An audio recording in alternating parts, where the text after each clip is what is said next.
জয় গুরু। পরম প্রেমময় শ্রী শ্রী ঠাকুরের চরণে আমার শতকোটি প্রণাম। আর আপনাদের প্রত্যেককে জানায় আনন্দিত জয় গুরু। আজকের যে আলোচনাটি করব সেটি হচ্ছে ত্বক উজ্জ্বল হবে, চকচকে হবে। কি করলে আমাদের ত্বক উজ্জ্বল হবে, চকচকে হবে? শ্রী শ্রী ঠাকুর কি করতে বললেন? আমাদের শরীরের যে রং, গায়ের যে রং, সেটা উজ্জ্বল করতে কি করতে হবে আমাদের?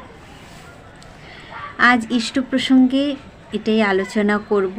কি করলে গায়ের রং বা ত্বক উজ্জ্বল ও চকচকে হবে? আমরা তো ত্বক উজ্জ্বল করতে কত কিছুই না করি।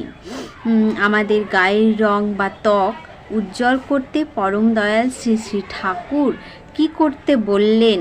ত্বক উজ্জ্বল করতে আমরা অনেকভাবে চেষ্টা করি, কিন্তু এমনকি আমরা ডাক্তারের পরামর্শ গ্রহণ করে থাকি, কিন্তু অনেক চেষ্টা করেও আমরা সুফল পাই না।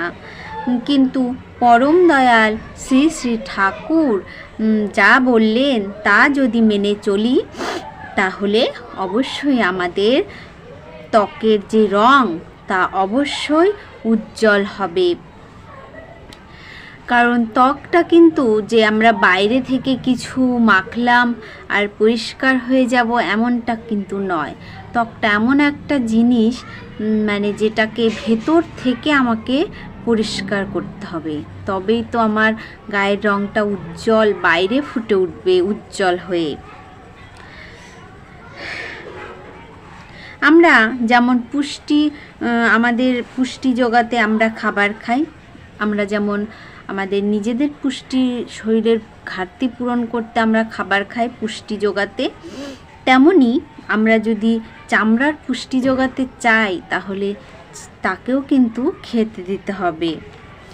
তাহলে চামড়া বা ত্বক অবশ্যই কিন্তু উজ্জ্বল হবে। চামড়া পুষ্ট না হলে চামড়ার যে গ্লেজ তা নষ্ট হয়ে যায়। চামড়ায় যদি আমাদের শরীরের চামড়ায় যদি পুষ্টি না থাকে, তাহলে যে গ্লেজটা সেটা কিন্তু নষ্ট হয়ে যায়। ত্বক উজ্জ্বল করতে শ্রী শ্রী ঠাকুর আলোচনা প্রসঙ্গে বললেন। আলোচনা প্রসঙ্গ থেকে এটি নেওয়া। আর এখানে শ্রী শ্রী ঠাকুর বললেন গাত্র হরিদ্রা ব্যবহার করতে, এটি একটি জীবাণুনাশক। গাত্র হরিদ্রা ব্যবহার করতে বললেন, এটি কিন্তু জীবাণুনাশক। ত্বককে উজ্জ্বল করবে কিন্তু গাত্র হরিদ্রা। তাছাড়া চামড়া বা ত্বককে সফট ও গ্লেজি অর্থাৎ কোমল ও চকচকে করতে এটি কিন্তু খুবই উপকারী। এটি কিন্তু আমাদের ত্বকের সফট ব্ল্যাক বা গ্লেজি যে গ্লেজটা আমরা চাই, সেটা কিন্তু এই গাত্র হরিদ্রার দ্বারা হয়, কোমল ও চকচকে করে, দেখতে ভালো দেখা যায়, স্বাস্থ্যের অবস্থার উন্নতি হয়। আর কি বলেছেন শ্রী শ্রী ঠাকুর? বললেন মাসকলাই ও হলুদ বেটে সরিষার তেলে মিশিয়ে গায়ে মেখে স্নান করতে, এতে রং খোলে। হলুদ সবাই আমরা দোকানে পেয়ে যাই, কাঁচা হলুদ নিয়ে তার সঙ্গে মাসকলাই যে ডাল হয় সেটা বেটে সরিষার তেলে মিশিয়ে সেটা আমাদের শরীরে দিতে হবে। তাহলে কি হবে? শরীরটা গ্লেজ হবে, রংটা ফুটে বেরোবে।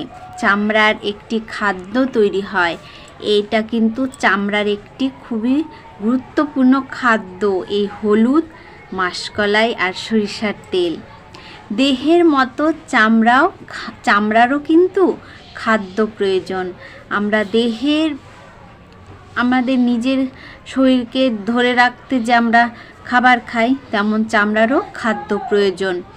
আর এর আগে আমি একটি ভিডিওতে বলেছিলাম কি করে আমাদের যৌবনটা ফুটে বেরোবে, তার জন্য আমরা কি করব। সেটা হচ্ছে বয়সটা কম দেখাবে। আর এখানে আমি বলছি আমার শরীরের যে রং সেটা ফুটে কি করে বেরোবে। মুগ ও হলুদ একসঙ্গে বেটে বড়ি করে খেলে হজমও হয় এবং গায়ের রং ভালো হয়, পুষ্টিও ভালো হয়। তাহলে দেখা যাচ্ছে এই বড়ি খেলে হজমও হয় এবং পুষ্টিও হয়। তাহলে পরম দয়াল শ্রী শ্রী ঠাকুর আমাদের ত্বক উজ্জ্বল ও পুষ্টির জন্য কত সহজে আমাদের এই কাজ করতে বললেন। আমরা তো মুগ ও কাঁচা হলুদ সহজেই পেতে পারি, তাই আমরা সবাই ত্বক উজ্জ্বল রাখতে ঠাকুরের এই বিধান মতো কাজ করতে পারি। তাই আমরা সকলেই আমরা খুব কম দামে হলুদ পেয়ে যাব আর মুগ ডালও পেয়ে যাব। এই দুটিকে আমরা মিশিয়ে বেটে বড়ি করে শুকিয়ে রেখে দিতে পারি।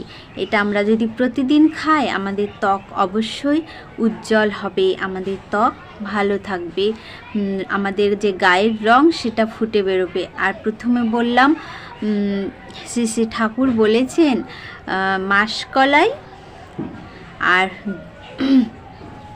শ্রী শ্রী ঠাকুর বললেন মাসকলাই বেটে কাঁচা হলুদ দিয়ে, কাঁচা হলুদটাকেও বাটতে হবে আর তার সঙ্গে সরিষার তেল মিশিয়ে আমরা যদি গায়ে লাগাতে পারি তাহলে আমাদের রঙটা অবশ্যই ফুটে বেরোবে। আজকের আলোচনা এ পর্যন্তই। সবাই ভালো থাকুন, সুস্থ থাকুন। জয় গুরু।